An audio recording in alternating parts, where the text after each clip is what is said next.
For our viewers, though, tell us where do you think this has a greater effect on decisions to buy certain investments or on decisions to sell certain investments, if there's any difference at all?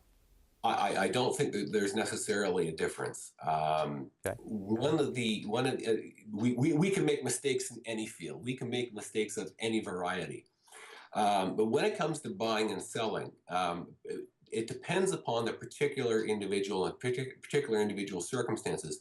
But people tend to be cognitive conservatives, which is to say that once they make a decision, they tend not to adjust that decision in light of new evidence as much as they should.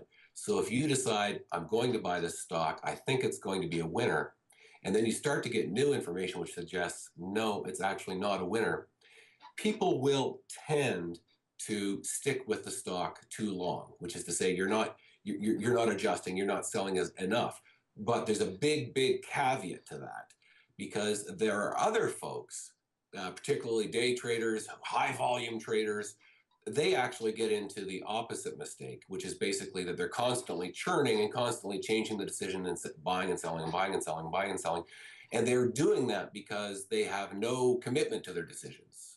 And so because they're not actually really believing that, this stock is a winner if I hang on to it long enough.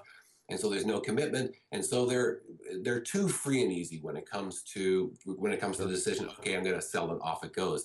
So there are opposite problems there. Generally, if we're talking generally about the species, the problem tends to be that we're too cognitively conservative. We don't change our minds enough. But we always have to be aware that there's also an opposite problem.